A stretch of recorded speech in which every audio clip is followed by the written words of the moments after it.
Halo para detektif sejarah, welcome back bersama gua Mr. Detektif yang selalu memberikan informasi dan cerita sejarah.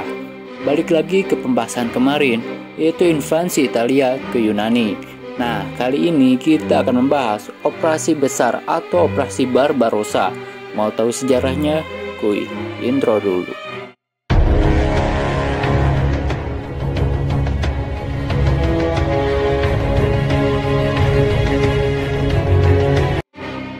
Tepat pada tanggal 22 Juni 1941, di persetiga malam Hitler melakukan maksudnya Jerman dan ratusan ribu tentara sekutu Jerman melancarkan operasi militer darat terbesar di dunia yang disebut Unternehmen Barbarossa atau Operasi Barbarossa. Invasi itu dilakukan dengan mengerahkan kurang lebih 4 juta pasukan dengan 19 divisi panzer, 3.000 unit tank, 2.500 pesawat udara, dan 7.000 senjata artileri. Kita flashback dulu sebelum terjadinya operasi ini. 4 hari setelah terjadi pernyataan gencatan senjata oleh Prancis terhadap Jerman, Rusia memberikan ultimatum meminta wilayah Bersabia dan termasuk wilayah utara Bukovina yang merupakan bagian dari Rumania. Hal ini sangat mengancam Jerman, mengingat wilayah-wilayah tersebut begitu strategis, baik dari masalah geopolitik maupun ketergantungan Jerman akan minyak sebagian besar berasal dari wilayah tersebut. Maka dari itu Jerman harus bertindak. Ancaman harus dihentikan. Pada musim panas tahun 1940, Hitler dengan rahasia mendiskusikan rencana ini di depan para jenderalnya untuk menginvasi Rusia, dan pada akhir tahun 1940-an telah memberikan perintah untuk menyusun rencana penyerangan. Pada tanggal 5 Desember, Hitler menerima rencana militer untuk invasi dan menyetujuinya dengan mulai dijadwalkannya pada Mei 1941. Pada tanggal 18 Desember 1940, Hitler menandatangani Direktif Perang nomor 21 kepada Komando Tinggi Jerman untuk melakukan operasi dengan nama sandi Operasi Barbarossa yang menyatakan Wehrmacht Jerman harus siap untuk menghancurkan Rusia dalam kampanye yang cepat. Operasi ini diberi nama sesuai dengan nama Kaisar Frederick Barbarossa dari Kekaisaran Romawi Suci, seorang pimpinan dari Perang Salib ketiga pada abad ke-12. Invasi ini kemudian ditetapkan pada tanggal 15 Mei 1941. Namun, serangan itu tertunda hingga 22 Juni 1941. Terlepas dari kenyataan bahwa Jerman dan Soviet telah menandatangani Fakta Molotov-Ribbentrop pada tahun 1939 yang pada dasarnya mencegah mereka untuk menyulut perang dengan satu yang sama lain. Namun kecurigaan antara keduanya tetap tinggi. Ketika Uni Soviet menginvasi Rumania pada tahun 1940, Hitler melihat ancaman terhadap pasokan minyaknya di Balkan. Dia segera menanggapi dengan memindahkannya 2 divisi lapis baja dan 10 divisi infanteri ke Polandia yang merupakan ancaman balasan bagi Soviet. Tetapi apa yang dimulai sebagai langkah defensif berubah menjadi rencana untuk serangan pertama Jerman, meskipun ada peringatan dari para penasihatnya bahwa Jerman tidak bisa berperang dari kedua front. Seperti pengalaman Jerman dalam Perang Dunia Pertama yang terbukti, Hitler menjadi yakin bahwa Inggris yang bertahan melawan serangan Jerman menolak untuk menyerah karena telah mencapai kesepakatan rahasia dengan Uni Soviet. Serangan militer ini mengincar target-target strategis seperti menghancurkan pangkalan militer, menguasai lambung makanan, menguasai tambang, serta menghancurkan ideologi komunisme. Serangan dilakukan dengan menyerang dari 3 arah yang berbeda. Terobosan ini dilakukan oleh 3 grup tentara masing-masing. Grup utara dipimpin oleh Jenderal Field Marshal Wilhelm Ritter von Leeb, menyerbu dari Prusia Timur dengan sasaran Leningrad.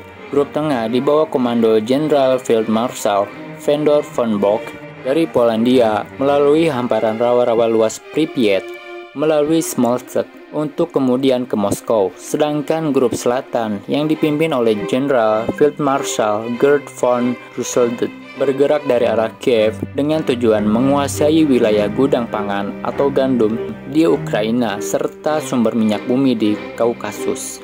Kekuatan tentara Jerman pada saat itu terdiri atas angkatan darat yang memiliki pasukan antara 8-10 juta personil tergabung dalam 250 divisi, 30.000 tank, dan 16.000 pesawat terbang. Ini kalau digabungin.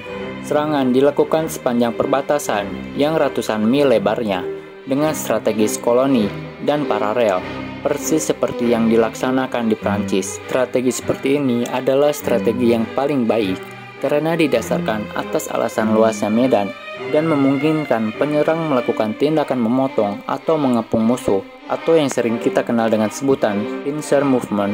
Ini adalah tujuan Hitler, yaitu mengurung dan mengepung musuh.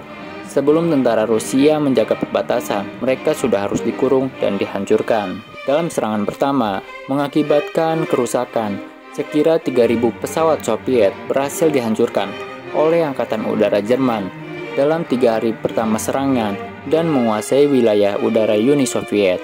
Tidak berbeda dengan di udara, pertempuran di darat memperlihatkan keunggulan bagi pasukan Jerman, meskipun pasukan merah Soviet memiliki keunggulan dalam jumlah tank dan perlengkapan lainnya.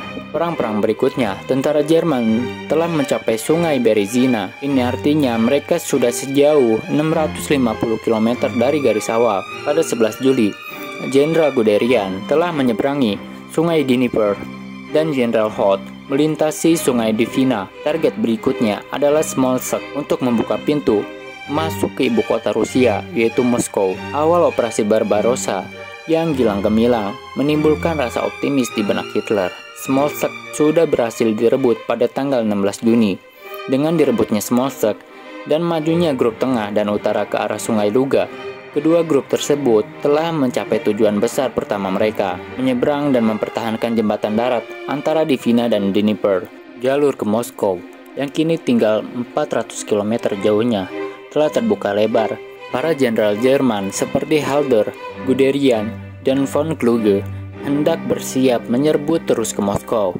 Tapi Hitler menghendaki ke arah lain, yaitu Ukraina. Hitler memerintahkan grup utara dan tengah untuk membantu kemajuan tentara grup selatan yang mengalami hambatan menguasai Ukraina. Hanya satu koridor menuju Kiev yang berhasil diamankan pada pertengahan Juli. Pada akhirnya, invasi tersebut berakhir dengan kegagalan pada Desember 1941 saat musim dingin melanda Rusia. Pada saat itu, pasukan Jerman yang diselangkah lagi dapat menguasai Moskow terhalang oleh badai salju yang menyebabkan masalah bagi peralatan dan pasukan mereka yang tidak dilengkapi dengan baik untuk menghadapi musim dingin. Kendala ini menyebabkan kekalahan mereka pada pertempuran Moskow. Sebanyak 4 juta pasukan Rusia dan 400.000 pasukan Jerman tewas dalam operasi yang berlangsung dari 22 Juni sampai 15 Desember 1941 itu. Pada Juni 1942, Jerman kembali melakukan invasi ke Soviet yang telah mengalami kerugian besar akibat pertempuran sebelumnya. Namun langkah Jerman itu terhenti dengan kekalahannya di pertempuran Stalingrad, yang merupakan salah satu pertempuran paling berdarah dalam sejarah. Operasi Barbarossa dikatakan sebuah peristiwa penting dalam sejarah Perang Dunia Kedua, karena kegagalannya di Moskow mengawali kejatuhan koalisi kekuatan poros di Eropa. Ironisnya, 129 tahun sebelumnya, atau tepat pada 24 Juni 1812, Napoleon melakukan kesalahan yang sama dengan menyerang Rusia yang juga menjadi awal kejatuhannya. Bagaimana menurut kalian? Jika kalian suka, silahkan like, comment, and subscribe. Jika ada salah-salah kata, silahkan komen di bawah.